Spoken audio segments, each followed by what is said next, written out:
नमस्कार, मैं डॉक्टर शीतल दयाल। आज हम बात करेंगे मेकोनियम स्टेन्ड लाइकर के बारे में। मेकोनियम स्टेन्ड लाइकर क्या होता है और मेकोनियम एस्पिरेशन सिंड्रोम क्या होता है, इसके बारे में और इनके डिफरेंसेस के बारे में हम बात करेंगे। सबसे पहले, what is meconium? Meconium is dark green fecal material which the baby passes after birth, the first few days. Meconium वो होता है जो बेबी का सबसे पहले जो बेबी पॉटी पास करता है, पहले के जो 2-3 दिन रहते हैं, जो डार्क ग्रीन हरा रंग का होता है। कुछ बच्चे स्ट्रेस के कारण ये मेकोनियम पेट में जब बच्चा रहता है, डिलीवरी के प्रोसेस के दौरान या डिलीवरी के पहले बच्चा मेकोनियम पास कर लेता है। जब ये बच्चे मेकोनियम पास कर लेते हैं तो जो लाइकर होता है, एमनियोटिक सैक होता है जिसके अंदर लाइकर फ्लूइड होता है, वो मेकोनियम के कारण लाइट ग्रीन या डार्क ग्रीन कंटामिनेशन हो जाता है। अब इसको हम मेकोनियम स्टेन लाइकर बोलते हैं क्योंकि मेकोनियम ने एक कलरलेस लाइकर को स्टेन कर देता है, इसलिए it is called as meconium stain liquor. अब मेकोनियम स्टेन लाइकर से क्या क्या प्रेगनेंसी या डिलीवरी के प्रोसेस में हो सकता है, आज हम इसके बारे में बात करेंगे। बच्चा जो पेट में रहता है वो ऑलरेडी लास्ट के फ्यू मंथ्स में breathing movements, sucking movements, swallowing movements already सीख लेता है। तो बच्चा नॉर्मली ही अपना लाइकर ब्रीद और स्वॉलो करते हैं। जब मेकोनियम से ही कंटामिनेट हो जाता है तो बच्चा इसको पी भी लेता है और ब्रीद इन भी कर लेता है। अगर बच्चा ब्रीद इन करता है और वोकल कॉर्ड्स के लेवल को क्रॉस करके फेफड़ों तक अगर मेकोनियम चला जाता है तो फेफड़ों के जो एल्वुलाई रहते हैं उसमें जाके ये मेकोनियम प्लग्स बैठ जाते हैं। अब ऐसे बच्चे जब पैदा होते हैं तो उनको जब लंग्स एक्सपैंड करने का टाइम आता है तो ये लंग्स एक्सपैंड नहीं हो पाते हैं और मेकोनियम एस्पिरेशन सिंड्रोम हो जाता है। तो आज ये समझना जरूरी है कि हर बच्चा जो मेकोनियम पास करता है वो मेकोनियम एस्पिरेशन सिंड्रोम नहीं बनता है। अब ये बच्चा मेकोनियम पास क्यों करता है? अगर बच्चा स्ट्रेस में रहता है, चाहे वो डिलीवरी के पहले हो या डिलीवरी के प्रोसेस के दौरान हो, तो बच्चे के स्ट्रेस में रहने से बच्चे का एनल स्फिंक्टर्स रिलैक्स होते हैं और मेकोनियम पास धीरे धीरे होता है जो लाइकर को कंटामिनेट कर देता है। अब इनके नॉर्मली कारण क्या होते हैं? सबसे पहले इस post term pregnancy. Post term pregnancy का मतलब है कि प्रेगनेंसी 42 वीक्स टच और क्रॉस कर चुका है। नॉर्मली हम प्रेगनेंसी को टर्म 37 से 40 वीक्स मानते हैं एंड 40 वीक्स से आगे हम प्रेगनेंसी को अधिकतर टाइम जाने देते भी नहीं है। पर अगर किसी कारण से आपका प्रेगनेंसी 42 वीक्स टच कर चुका है तो ऐसे बेबीज में मेकोनियम स्टेन्ड लाइकर के चांसेस होने का बहुत ज्यादा इंसिडेंस होता है। और इसमें एक रीजन ये भी होता है कि 40 वीक्स के बाद लाइकर का क्वांटिटी अपने आप कम हो जाता है। तो लाइकर कम होने से मेकोनियम अगर ये बेबीज पास करते हैं तो डाइल्यूशन कम होता है एंड कॉन्सेंट्रेटेड मेकोनियम हो जाता है और ऐसे बच्चों में मेकोनियम एस्पिरेशन सिंड्रोम कॉमन है।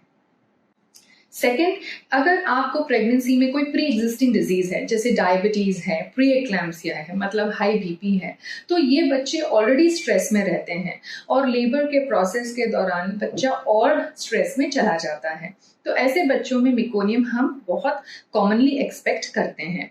Infections is also another cause and most important cause is prolonged labor or difficult labor. अगर आप बहुत लंबे समय तक लेबर के प्रोसेस में हो तो भी बच्चा स्ट्रेस में चला जाता है जिसके कारण बेबी मेकोनियम पास करता है। अगर बेबी ने मेकोनियम पास किया है, हम उसको कैसे पहचान सकते हैं? जब पेशेंट ये कंप्लेन करता है कि उसको पानी जा रहा है तो हम नॉर्मली उनको एक फ्रेश व्हाइट कलर का पैड इसलिए देते हैं ताकि वो पैड में हमें स्टेनिंग समझ में आए। इफ इट इज कलरलेस और क्लियर और bloody then we do not suspect meconium, but if it is light green और dark green then we suspect meconium stained liquor. Suppose आप डिलीवरी के प्रोसेस में एडमिट हो गए हो हॉस्पिटल में और हार्ट रेट मॉनिटर किया जा रहा है या सीएसटी में पता चलता है कि हार्ट रेट डिप हो रहा है, तो फिर डॉक्टर को शक होता है कि आपके बेबी ने शायद मेकोनियम पास किया है, तो डॉक्टर आर्टिफिशियली आपका मेम्ब्रेन्स रप्चर कर देता है और उसमें पता चलता है कि बच्चे ने मेकोनियम पास किया है। कभी कभी ऐसा भी होता है कि डिलीवरी एक नॉर्मल प्रोसेस चल रहा है, हार्ट रेट भी नॉर्मल है एंड पानी की थैली अपने आप फूट जाती है और तब पता चलता है कि बच्चा अंदर मोशन पास कर रहा है। तो ये है तरीके जिसमें हम समझ सकते हैं कि मेकोनियम पास हो रहा है। अब अगर मेकोनियम स्टेन लाइकर है तो डॉक्टर्स क्या करते हैं? अगर आपका डिलीवरी और लेबर का प्रोसेस बहुत पास है, मतलब डिलीवरी अभी होने ही वाली है कुछ मिनटों में, तो डॉक्टर जरूर नॉर्मल डिलीवरी कराने की कोशिश करेंगे। लेकिन अगर आपका डिलीवरी का समय बहुत दूर है और बच्चे ने मेकोनियम पास किया है तो डॉक्टर्स आपको सिजेरियन सेक्शन का एडवाइस जरूर देंगे। क्यों देंगे? बिकॉज अगर हम समय और देते जाएंगे बच्चे को तो उतना ही टाइम बच्चे को और मिलता है वो गंदा पानी स्वॉलो और ब्रीथ करने के लिए, और जितना वो ब्रीथ करते रहेंगे उतने वो फेफड़ों में जाके जम जाते हैं। और ये अगर जम जाता है तो बच्चा, अगर आप लेट भी सिजेरियन करते हैं या आप नॉर्मल डिलीवरी लेट करवाते हैं तो भी बच्चे को दोनों कंडीशन में सांस लेने में दिक्कत होती है। अब देखते हैं कि मेकोनियम के डिलीवरी के बाद बच्चे पे क्या असर होता है।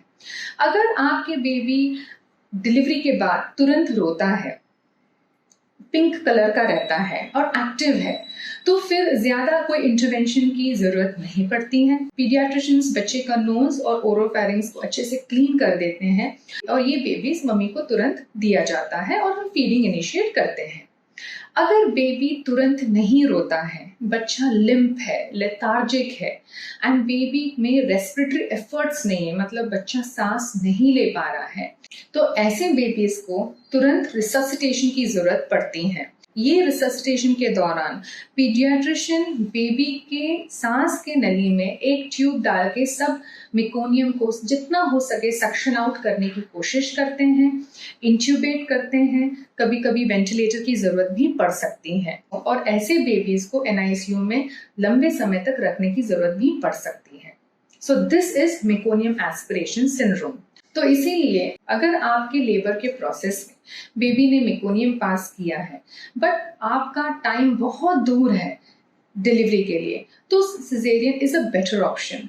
बट अगर आपका डिलीवरी का प्रोसेस अभी 15-20 मिनट्स में डिलीवरी होने वाली है एंड बेबी का हार्ट रेट नॉर्मल है, तो डॉक्टर जरूर आपका ये प्रयास करेंगे आपको जल्द से जल्द डिलीवरी कराने के लिए एंड बेबी को स्ट्रेस हटाने के लिए ऑक्सीजन मदर को दिया जाता है। अगर पिटोसिन का ड्रिप चालू है तो उसको बंद किया जाता है ताकि बच्चे पे थोड़ा सा स्ट्रेस कम हो। But it is always the call of the doctor and it depends from centre to centre, specially depending upon the NICU facilities available. बहुत सारे पेशेंट्स ये जरूर पूछते हैं कि मैडम हमने आपका डाइट फॉलो किया, आपने जो एक्सरसाइजेस बताया वो भी किया, लेबर पेन्स भी शुरू हो गया, अब बच्चे ने मेकोनियम पास किया और आप ऑपरेशन के लिए बोल रहे हैं। ये आपको समझना जरूरी है कि डिलीवरी के प्रोसेस में 4 फैक्टर्स इंपॉर्टेंट है। 1 इज द डॉक्टर जो हमेशा प्रयास आपके लिए करता है। 2nd इज द पेशेंट जो अपना होमवर्क खुद कर लेता है। 3rd is the baby, baby labour के प्रोसेस में कैसे रिएक्ट करता है ये हम प्रिडिक्ट पहले से नहीं कर सकते हैं। तो अगर बेबी डिस्ट्रेस में जाता है तो a caesarean section is inevitable. And 4th is प्रकृति, नेचर, एंड नेचर को भी हम बदल सकते नहीं हैं, जो नेचुरल कोर्स में होना है वो तो होके ही रहेगा। तो इसलिए अगर आपके डॉक्टर आपके बेबी की सेफ्टी के लिए सिजेरियन सेक्शन एडवाइस करते हैं in meconium stained liquor, then it is always better to listen to the doctor. इस विषय में अगर आपको और कोई डाउट्स हैं तो जरूर हमसे कांटेक्ट करें। धन्यवाद।